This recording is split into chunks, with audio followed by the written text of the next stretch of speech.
राम राम जी, कैसे हो आप सब। आप सबका अपना यूट्यूब चैनल शशि ब्लॉग्स में आप सबका स्वागत है। उम्मीद है सब खुश होंगे मेरी तरह। तो भाई आज पूज का ही हूँ मैं बासोड़ा शीतला माता का। और वहाँ हो रही थी बहुत ज़्यादा भीड़। आध पौन घंटा लग गया मेरा, इतनी लंबी लाइन लग रही थी। तो भाई ये तो करना ही था, नहीं तो ये माता रानी का बाहर चढ़ा रहता है भाई, सभी कर देते हैं। फिर और कुछ परेशानी आए तो इससे अच्छा है तो भाई अपने टाइम से ही सभी कर दे। तो भाई कहानी है छोटी सी और पूरी सुन लेना। और आपको देखो, मैं हर कहानी ऐसी सुनाती हूँ कि आपको हो सकता है कोई बात आपके दिल को टच कर जाए और आप में भी हौसला आ जाए और आप भी अपने जीवन में कुछ करके दिखाए। एक राजा था, और वो जो राजा था वो बहुत अच्छा था। प्रजा के लिए हर समय तैयार, चाहे किसी के ऊपर क्यों कैसी भी मुसीबत हो, अपनी प्रजा से बहुत प्यार करता था वो। मर मिटने को तैयार था वो अपनी प्रजा के लिए। और वहाँ की जो प्रजा थी वो भी राजा को अपना भाई बिल्कुल बहुत अच्छे से भाई राजा का कहना मानती थी, अपना सिर का ताज समझती थी राजा को। और भाई वो तो राजा था लेकिन सबके लिए पूर्ण संपूर्ण भाव से समर्पित, प्रजा के लिए कोई भेदभाव नहीं। चाहे किसी की कैसी भी समस्या हो, राजा सबकी समस्या का समाधान कर रहे थे भाई।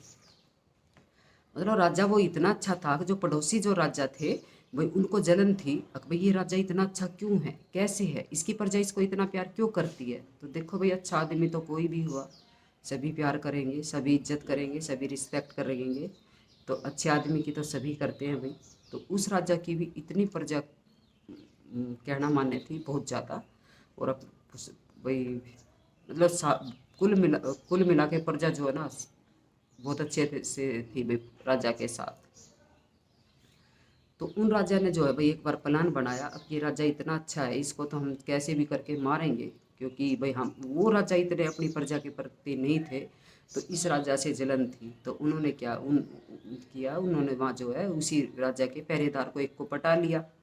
वही बात है ना, घर का भेदी लंका ढाए। और तो वहाँ के पहरेदार पहरेदार को भाई पटा लिया, और पहरेदार ने जो रसोई में खाना बनाता था जो उसको पटा लिया रसोइये को। तो रसोई ने क्या किया, एक दिन जो उसमें बेहोशी की दवाई मिला दी खाने में, जिस खाने को राजा खाते थे उसमें बेहोशी की दवाई मिला दी। तो राजा बेहोश हो गया। तो भाई पहले से प्लान तैयार था उनका। तो भाई उन भूल गई तो उनका प्लान तैयार था। तो भाई वे जो है भाई 5-6 सैनिक मिल के और राजा को उठा के ले गए कहीं जंगल में। और ले जाके जो है ना एक बहुत बड़ी गुफा थी, उस गुफा में बंद कर दिया। कई राजा ने तो कहा इसको मार दो, और कईयों ने कहा नहीं छोड़ दो। तो उन्होंने सब राजा ने मिलके यही निर्णय लिया कि भाई इसको गुफा के अंदर बंद कर दो। और गुफा का मुंह जो है एक बड़े भारे से पत्थर से जो है वही इसको गुफा का मुंह बंद कर दो, अंदर जो है अपने आप मर जाएगा। भूखा प्यासा अपने आप मर जाए, मच्छर लड़ रहे भाई, अपने आप मर जाएगा भूखा प्यासा।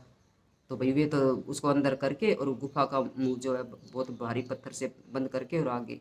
अब जब राजा की बेहोशी टूटी, उनको होश आया, तो भाई उन्होंने देखा कहीं जो है गुफा के अंदर से छोटी छोटी मतलब हल्की हल्की जो है सूरज की किरण आ रही थी। तो राजा ने भाई ऐसे अंदाजा लगाया, हाँ भाई सुबह हो चुकी है। तो राजा ने देखा कि भाई ऐसे मैं यहाँ कैसे आया। और भाई राजा को तो बड़ा दुख हुआ, क्योंकि उसको तो ये दुख हुआ कि भाई मेरा राज्य है, मेरे प्रजा, मेरा तो सब कुछ लूट गया, अब मैं यहाँ से बाहर कैसे निकलूँ।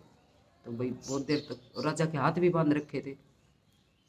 बहुत देर होगी राजा को सोचते सोचते कैसे निकलूँ कैसे निकलूँ। तो ये राजा को जो है भाई राजा को उसकी बचपन में जो उसकी माँ ने एक बात सिखाई थी कि बेटा मेरी एक बात याद रखना, जीवन में जो है ऐसे ही मत मरना, कुछ ना कुछ जरूर करना। मतलब ये कि कुछ तो कर, यूं ही मत मर। ये एक मंत्र दिया था राजा की माँ ने राजा को बचपन में, और याद दिलाती रही। और राजा के दिमाग में ये मंत्र जो है सेट हो चुका था कि कुछ तो कर, ऐसे मत मर, कुछ तो कर, यूं ही मत मर। तो राजा ने सोचा ऐसे तो मैं नहीं मर सकता। तो भाई राजा ने क्या करा, पीछे तो अपनी जो एक कृपाण निकाली, और कृपाण से जो है भाई नहीं मतलब राजा को लगा भाई उठना चाहिए, मतलब ये बात याद आई कि कुछ तो कर, यूं ही मत मर। तो राजा ने भाई उठने की हिम्मत करी, जैसे तैसे करके वो उठा। और गुफा के द्वार तक पहुंचा। तो वहाँ जैसे ही वो राजा पहुंचा गुफा के द्वार तक, तो वहाँ जो एक बहुत मोटा सा सांप था, और उस सांप ने राजा को डस लिया, पैर में डस लिया। तो पैर में डस लिया तो भाई राजा को तो लगा, कहा भाई तेरी तो जीवन लीला समाप्त है, अब तो कुछ हो ही नहीं सकता। लेकिन राजा को फिर वही बात आई, याद आई अपनी माँ की, कि कुछ तो कर, यूं ही मत मर। तो राजा ने अपनी कृपाण निकाली और भाई अपने हाथ ऐसे पीछे से मतलब काटे, और जहाँ सांप ने डसा था वहाँ से जो है वो इतना हिस्सा जो है निकाल दिया राजा ने। तो ये तो पहले हिम्मत वाले हो गए राजा, और बलशाली भी हो गए, तो उन्होंने जो कृपाण से जो है ना, वो जहाँ सांप ने डसा था वो हिस्सा निकाल दिया। अब वो तो निकाल दिया, वो तो एक मुसीबत और ये आ गई। अब वो हिस्सा निकाला तो भाई ब्लड जो है वो ज़्यादा बहने लग गया। अब क्या करें? तो राजा ने भाई अपनी जो कमर पे जो गमछा बांधते वो उठा, खोला और वहाँ बांध लिया। लेकिन राजा को बात बात पे यही बात याद आती है अपनी माँ की, कि कुछ तो कर, यूं ही मत मर। तो राजा ने जो है देखो हिम्मत नहीं हारी बिल्कुल भी।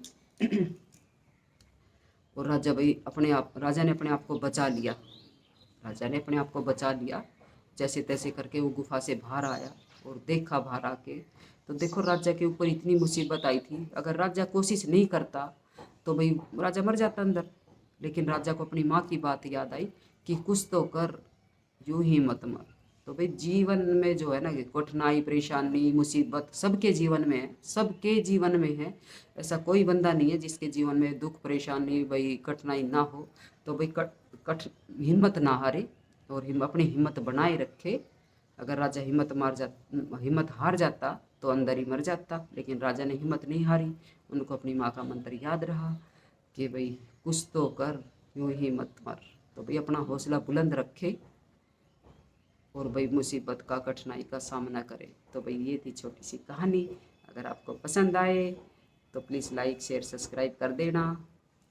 जय श्री राम।